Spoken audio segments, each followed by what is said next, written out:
요한복음 19장 30절 말씀입니다. 하나님의 말씀을 우리가 합독함으로 하나님의 말씀을 받겠습니다. 하나님의 말씀 함께 읽읍시다.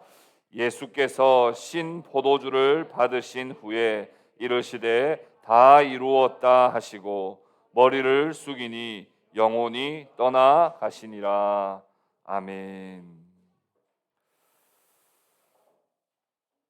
가상칠언, 우리 영어는 가상칠언 여섯 번째 시간입니다. 우리 가상칠언 첫 번째 우리 주님께서 십자가 위에서 어떤 말씀을 하셨죠? 가상칠언 첫 번째, 아버지 저들의 죄를 사하여 주소서. 두 번째는요, 오늘 내가 나와 함께 낙원에 있으리라. 세 번째는요, 여자여 보소서 내 아들이니이다. 보라 내 어머니라. 네 번째는요, 엘리 엘리 라마 사박다니 나의 하나님 어찌하여 나를 버리십니까? 다섯 번째는요, 내가 목마르다. 오늘은 다 이루었다 하는 여섯 번째 말씀을 함께 생각해 보려고 합니다. 오늘은 부활절입니다. 부활절. 오늘은 부활절. 부활의 소망과 기쁨을 충분히 만끽하시는 저와 여러분 되실 수 있기를 주님의 이름으로 축복합니다. 부활의 기쁨을 만끽하려면 어떻게 하면 될까요? 부활의 기쁨을 만끽하려면 어떻게 하면 될까요? 부활의 기쁨을 만끽하려면 근본적으로 부활이라고 하는 것의 전제가 죽음이라고 하는 것을 우리는 반드시 기억해야 됩니다. 죽음 없는 부활은 없어요. 여러분, 죽다 살아난 경험이 있으세요?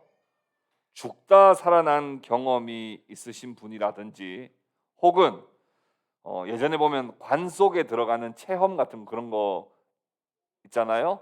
그런 체험이라도 한번 해보신 분들이라면 다시 내가 생명을 얻었다, 다시 내가 살아났다라고 하는 그 기쁨과 감격은 정말 이루 말로 다 할 수 없을 겁니다.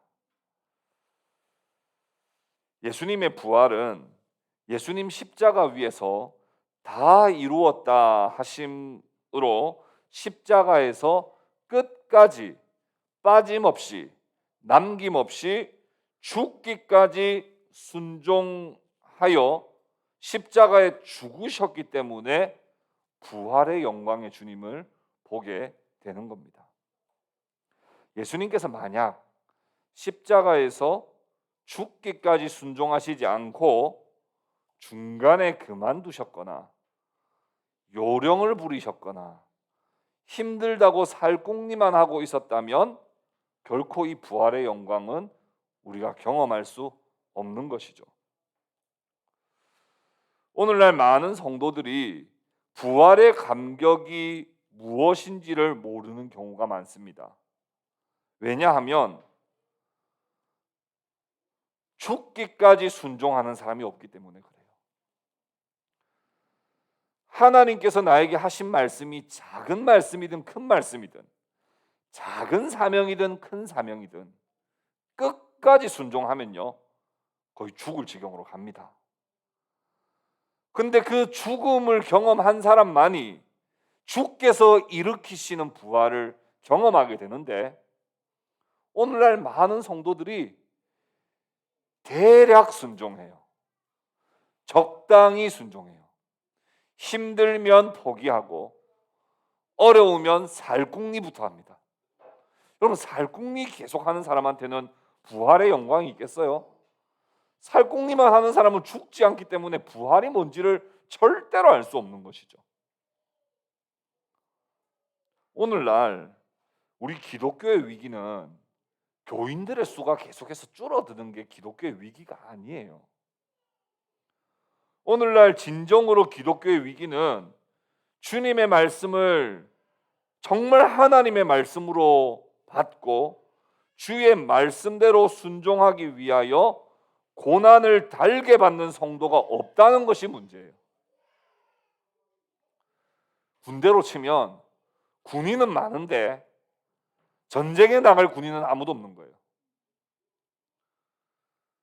군인은 많은데 힘든 훈련은 아무도 안 하려고 하는 거예요.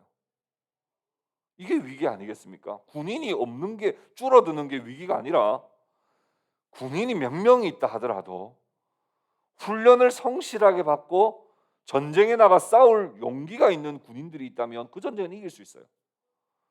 근데 군인이 100만 명, 1000만 명 있어도 아무도 전쟁에 나갈 마음이 없으면 사실은 오합지졸 부대 아니겠습니까?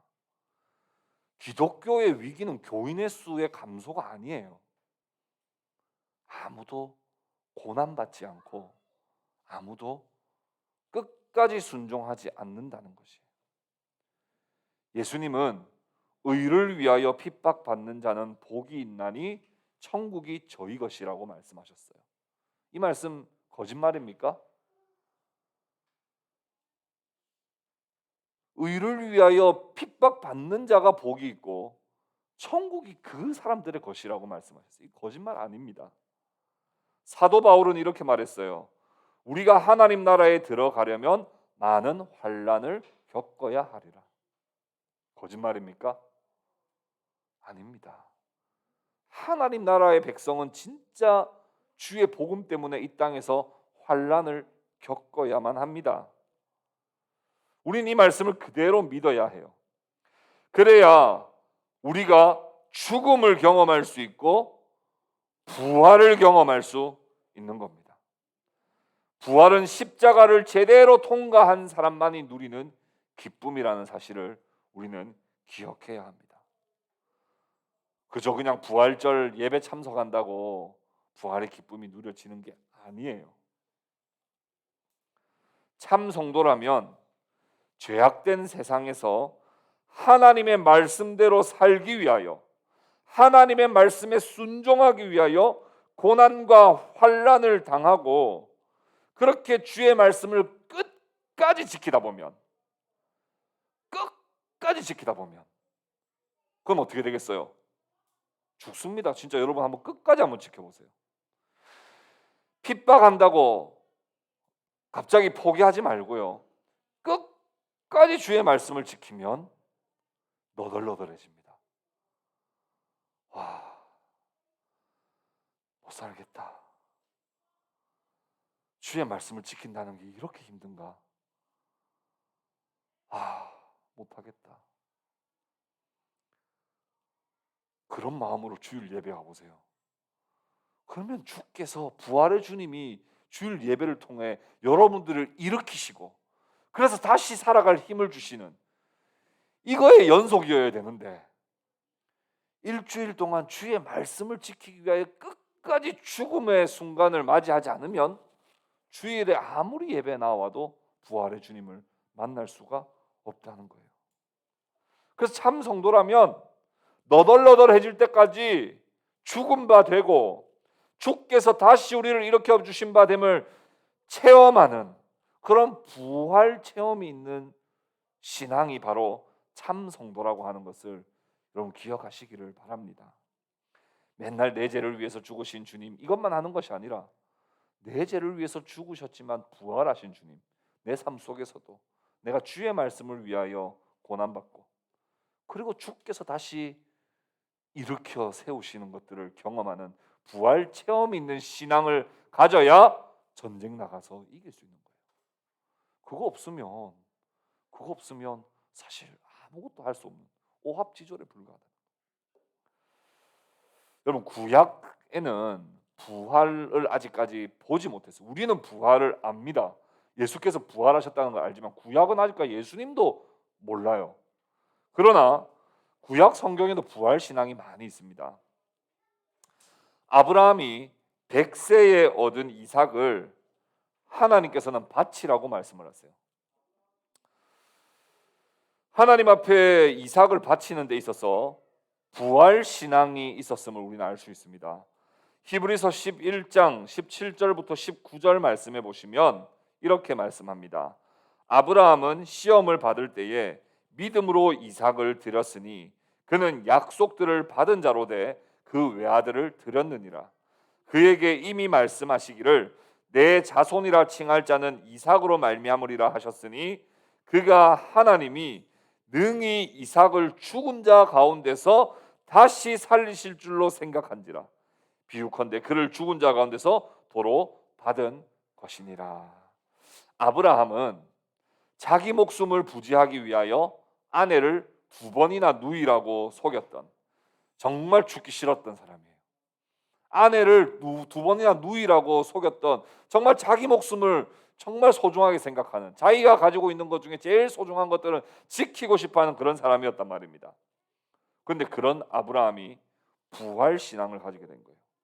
100세에 얻은 독자 이삭을 바치라고 하는데 모리아 산으로 가서 번제단 위에 아들을 결박하여 눕힙니다. 여러분, 이 순종도 쉽지 않아요. 아들을 모리아 산으로 데리고 가는 순종 진짜 쉽지 않아요. 근데 결박까지 했어요. 그러면 우리는 이 정도 했으면 그만합니다. 하나님 이제 됐죠? 뭐 주세요. 아니 데리고 왔잖아요. 모리아 산까지. 이거까지 데리고 오는 게 얼마나 대단한 건데. 아니 뭐 아무것도 없습니까? 오케이. 하나님 이거 가지고 부족하시면 제가 칼을 들게요. 칼을 들어요. 됐죠? 빨리 뭐 주세요. 순종했잖아요. 이것도 부족해요? 그럼 찌르는 신용합니다. 신용할 때는 주세요. 하나님 됐죠? 순종했죠? 아니요. 아브라함은 아들을 찌르는 데까지 순종하게 말씀. 찌르는 데까지. 신용. 이제 주세요. 이제 주세요가 아니에요. 끝까지 바치는 거예요. 바치는 거. 찌르려고 할 때 급하게 천사가 나타나서 잠깐 하는 거예요. 이건 분명한 거예요. 이까지 신용한 거 아니에요. 진짜 찌르려고 했던 거예요. 왜요? 히브리서는 그걸 증명하고 있잖아요. 아브라함은 왜 진짜 찌를 수 있었냐? 아들을 향한 하나님의 계획이 있음을 알았기 때문에 내가 죽여도 하나님이 살리실 것이라고 하는 부활 신앙을 가지고 있었다고 히브리서에서는 말하고 있는 것 아닙니까? 그래서 천사가 급하게 말리며 네가 하나님을 진짜로 경외하는 줄을 내가 이제 알겠다 이렇게 하게 되는 거죠. 다니엘과 세 친구 보세요. 다니엘과 세 친구. 그들이 포로로 끌려갔습니다. 이방 땅에 살고 있습니다. 죽음으로 협박당하고 있어요. 그런데 그들은 신앙을 조금도 포기하거나 물러서지 않습니다.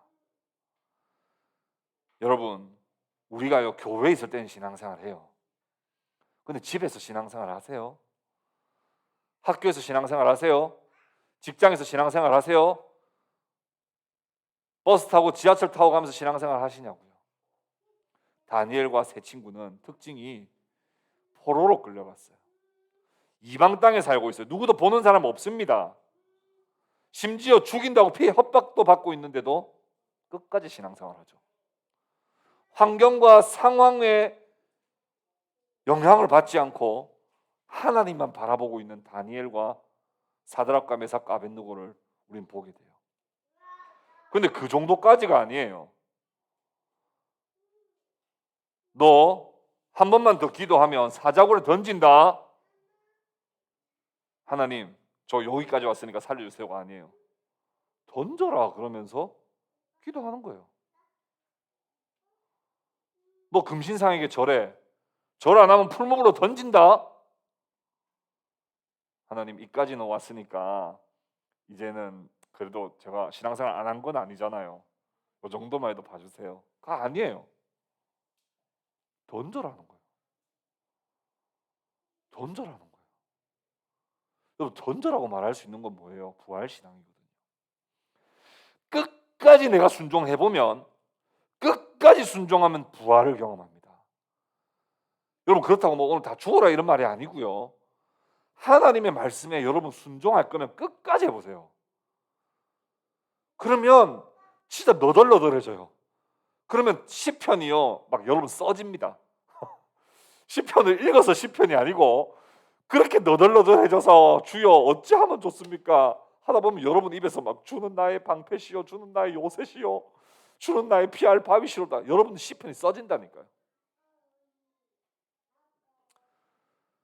하다가 살궁리하지 말고 어떻게 하면 잘 죽을지를 생각하고 끝까지 순종했더니 하나님이 다니엘과 세 친구를 살려주시는 거예요.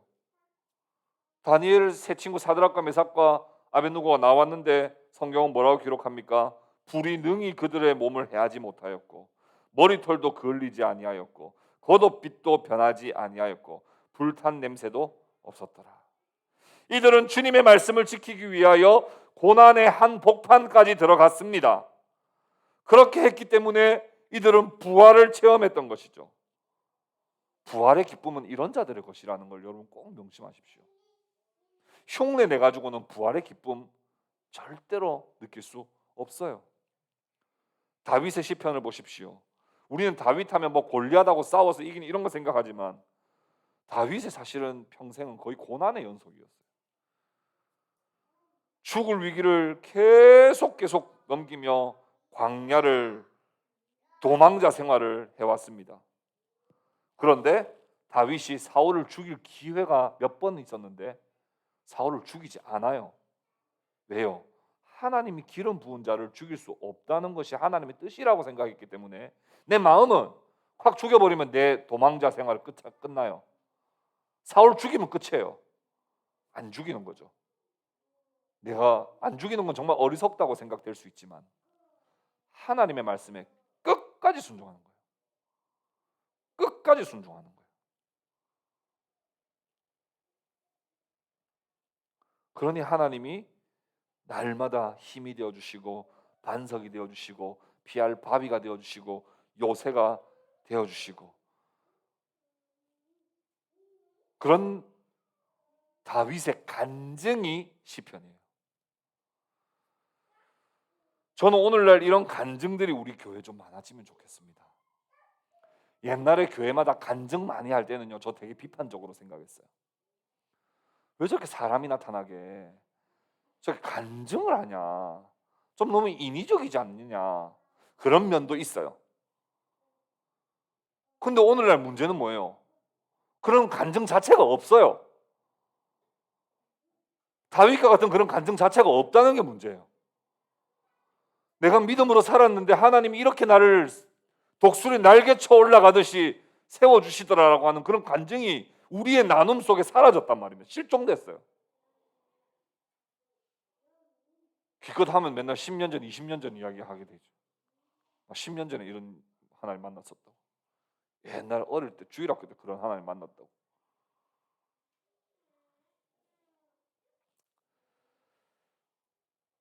순종으로 인하여 죽고 부활시키는 놀라운 체험 신앙이 있는 저와 여러분 다 되실 수 있기를 예수님의 이름으로 축복합니다. 우리가 주께서 다 이루었다 하심이 어떤 의미인지 조금 더 생각을 해보려고 합니다. 우리 로이가 아주 지금 반응을 잘하고 있습니다. 아마도 제일 힘든 사람은 로이 엄마일 테니 여러분들 많이 신경 안 쓰시고 또 말씀 잘 들으시면 좋겠습니다. 다 이루었다. 다 이루었다. 요한복음 19장 30절 오늘 말씀에 예수께서 신포도주를 받으신 후에 이르시되 다 이루었다 하시고 머리를 숙이니 영혼이 떠나 가시니라. 여러분 매우 역설적인 표현이에요. 십자가는요 고난이며 하나님의 진노고 심판이고 가장 악한 사형수들만이 올라가는 곳이 십자가예요. 온갖 조롱과 모욕과 침뱉음과 멸시를 다 받으시는 십자가인데 역설적으로 주님이 하시는 말씀은 뭐예요? 다 이루었다는 거예요.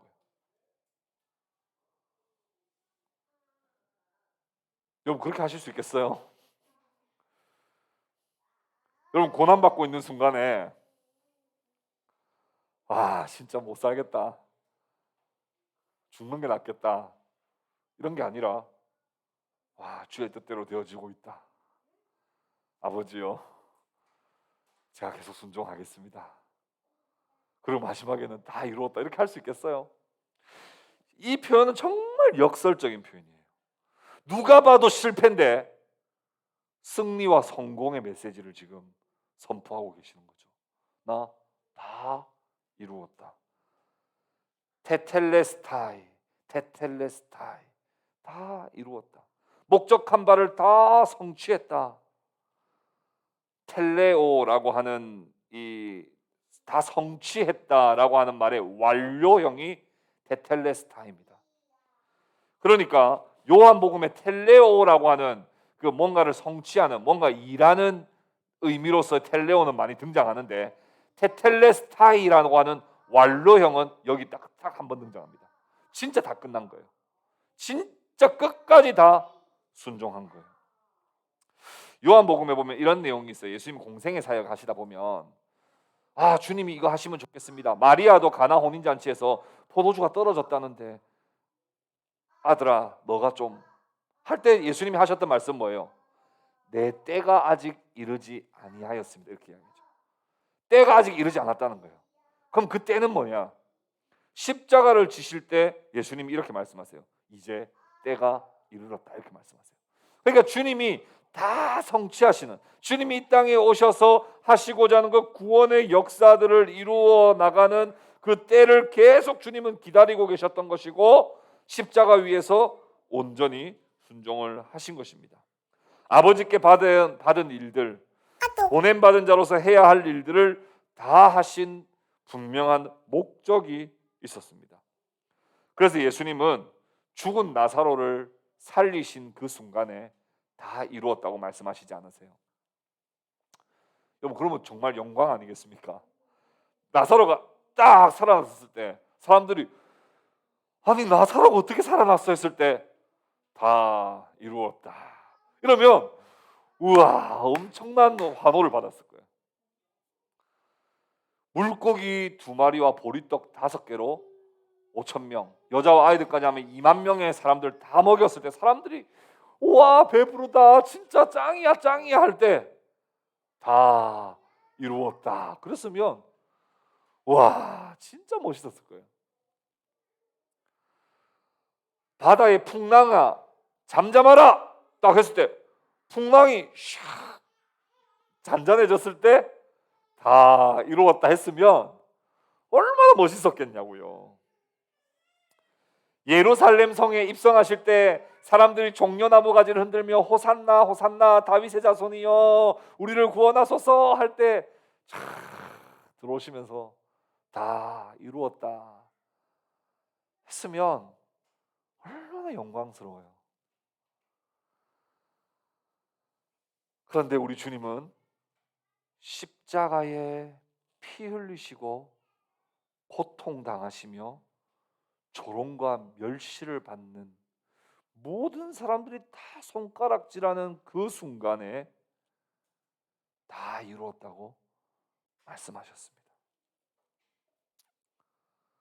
그것은 바로 예수님이 그러한 방식으로 영광 받으셔서 기적과 여러 가지 이적으로 이 사람들을 잠깐 먹고 사는 것을 해결해 주기 위해서 오신 분이 아니었기 때문에 그래요. 궁극적으로 자기 백성들에게 영생을 주시도록 하기 위하여 주님은 그 순간까지 버티시고 끝까지 순종하심으로 다 이루셨다고 말씀하신 거예요.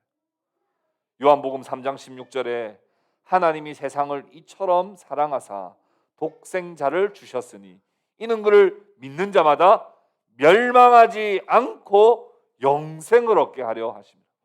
그 주님의 보내신 뜻에 온전히 순종하시기 위하여 잠깐 먹고 사는 문제들을 해결해 주시기 위해서 오신 분이 아니라 영생을 주시기 위해 오셨고 이들로 하여금 멸망당하지 않도록 하기 위해서 우리 주님은 오셨다는 거예요.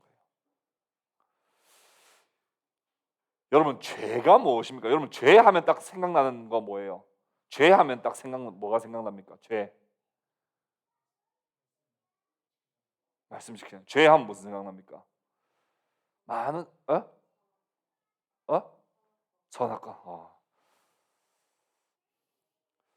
제 설교 원고하고는 지금 다른 방향으로 지금 전개가 되고 있는데 왜냐하면 맞췄기 때문에 그래요. 보통 죄하면 간음, 살인, 시기, 도둑, 전쟁 이런 거 생각합니다. 근데 사실 죄는 뭐냐면 두 분이 말씀하신 것처럼 불순종이에요. 죄의 정확한 정의는 아담이요 간음해서 지금 이렇게 된 겁니까? 아담은 간음한 적 없어요. 아담이 전쟁 벌였습니까? 아니에요. 아담이 시기했습니까? 질투했습니까? 싸웠습니까? 아니에요. 아담은 하나님의 말씀에 불순종했습니다. 로마서 5장 19절에 한 사람이 순종하지 아니함으로 많은 사람이 죄인 된 것 같이 한 사람이 순종하심으로 많은 사람이 의인 되리라. 그래서 우리 주님은 끝까지 순종하신 거예요. 왜냐하면 그 순종으로 인하여 생명을 주시기 위해서입니다.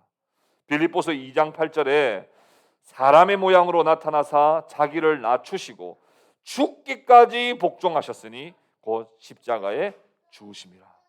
우리 주님이 다 이루신 것은 무엇입니까?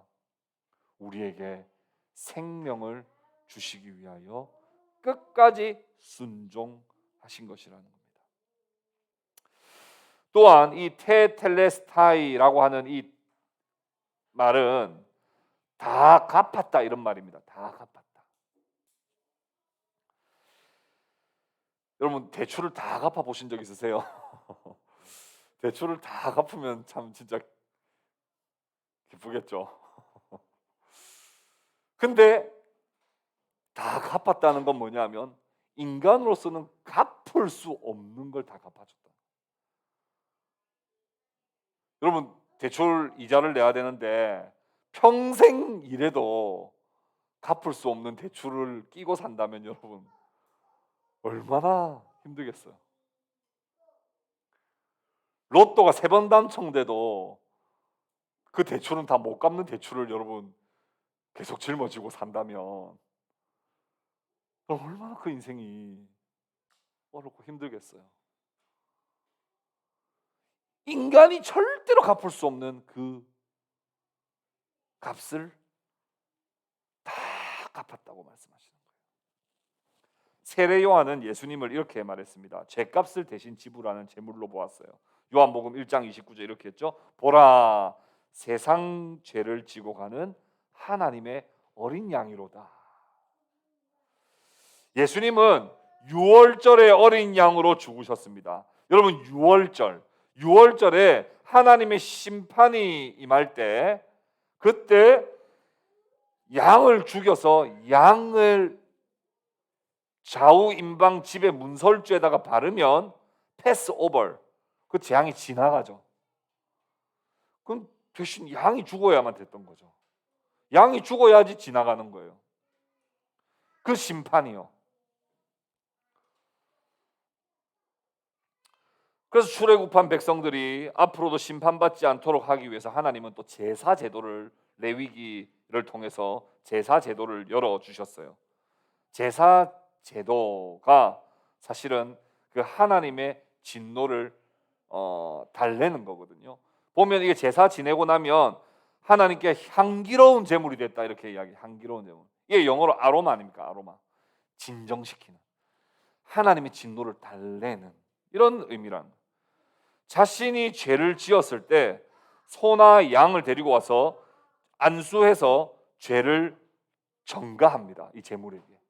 내 죄가 이 양이나 소에게 전가되고 이 양이나 소가 대신 피를 흘리고 각을 떼지고 태워짐으로써 그리고 향기로운 제물이 되고 그 피는 죄가 들어있는 핵심의 피는 속죄소에 뿌림으로써 내 죄를 해결하는 건데 어디까지나 이 제사는 항상 한계가 있었어요.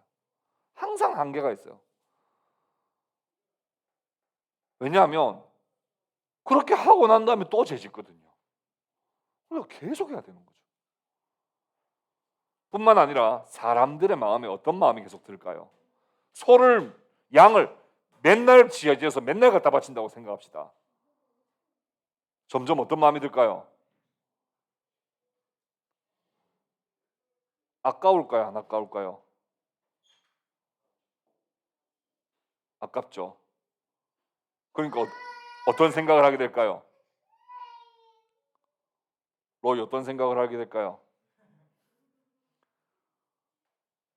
하자 있는 거, 병든 거,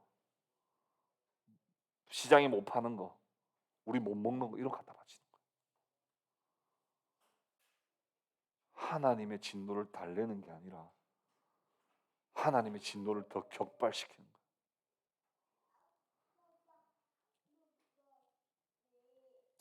그렇게 계속적인 범죄로 인해서 하나님과 단절되고 하나님의 심판을 이스라엘 백성들은 받게 되죠.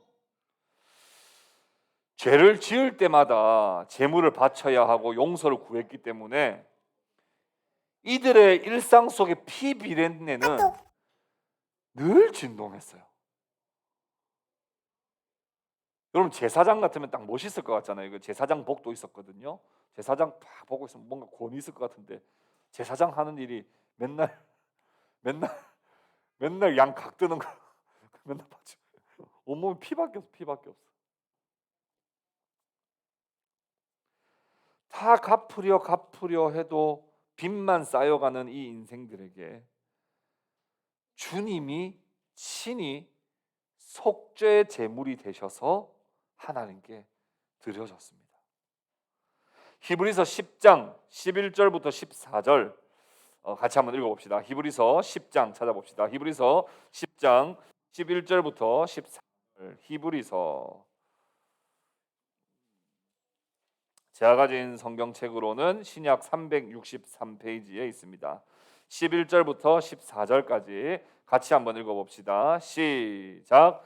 제사장마다 매일 서서 섬기며 자주 같은 제사를 드리되 이 제사는 언제나 죄를 없게 하지 못하거니와 오직 그리스도는 죄를 위하여 한 영원한 제사를 드리시고 하나님 우편에 앉으사 그 후에 자기 원수들을 자기 발등상이 되게 하실 때까지 기다리시나니 그가 거룩하게 된 자들을 한 번의 제사로 영원히 온전하게 하셨느니라. 한 번의 제사로, 단번에 자신이 드림으로.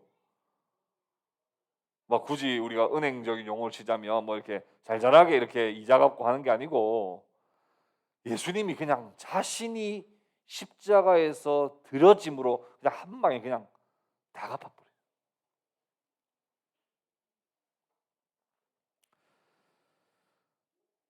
청교도 신학자 아더 핑크는 이렇게 말했어요. 그리스도가 부활하셨다는 것은 하나님께서 그 제사를 흡족하게 받으셨음을 증명한다. 그리스도가 부활하셨다는 것은 그 제사가 하나님께 흡족하게 다 갚은 거 맞다고 인정해 주시는 것이다. 하나님은 흠 없는 제물을 원하시는데 우리 주님은 흠이 없으신, 죄가 없으신 거룩하신 하나님이 친히 죽으셨기에 온전한 제사를 받으신 것입니다. 주님은 테텔레스타이 다 갚았다 해주신 것입니다. 말씀을 정리하겠습니다. 그렇다면 우리는 이런 반응이 나올 겁니다. 주님이 날 위하여 죽기까지 순종하시고 죽으셨고 날 위하여 부활하셨다면 나는 무엇을 해야 됩니까? 주님이 날 위하여 죽으셨고 주님이 날 위하여 부활하셨다면 난 무엇을 해야 되겠습니까? 라고 우린 질문할 수 있을 겁니다. 그러나 여러분, 우리가 십자가에서 다 이루신 주님의 일에 더 해야 할 것은 없습니다. 그리고 갚을 수도 없습니다. 다만 우리가 할 수 있는 것은 주께서 십자가에서 이루신 그 일을 온전히 누리기만 하면 됩니다. 날마다 날 위하여, 나에게 생명 주시기 위하여 끝까지 죽기까지 순종하신 주님, 내 죄값을 다 갚아주신 주님, 그리고 사흘 만에 부활하신 주님을 늘 아멘으로 고백하고 누리십시오. 그러면 내 삶은 내가 사는 인생이 아니라 내 안에 그리스도께서 사는 인생이 되게 됩니다. 내가 계속 뭘 하려고 하면 오히려 하나님과 원수되는 경우가 더 많아요.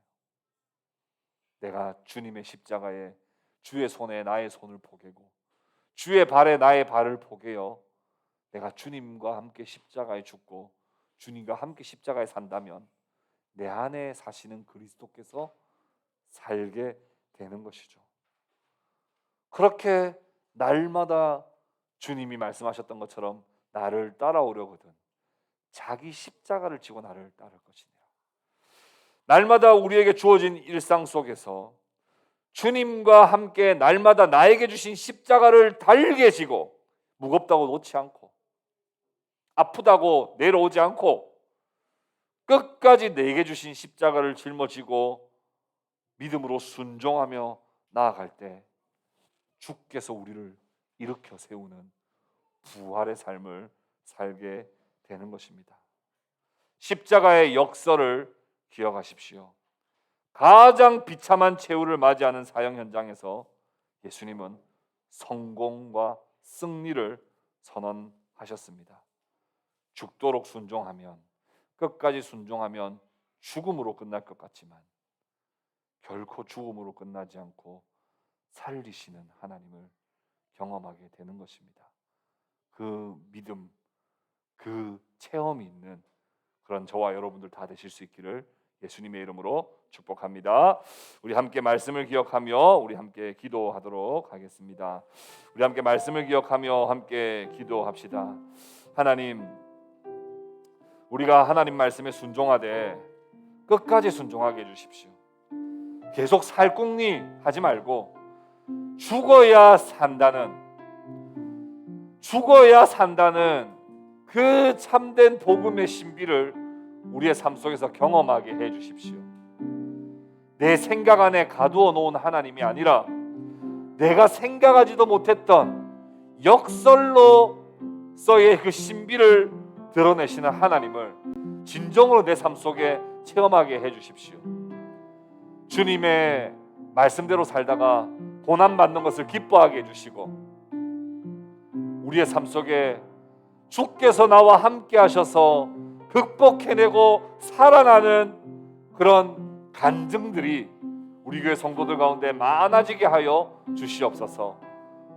죽은 자를 살리시는 그 하나님을 바라보고 믿음으로 살아가는 우리가 되게 하여 주시옵소서. 다 같이 한번 합심해서 기도하도록 하겠습니다. 기도합시다. 하나님 아버지,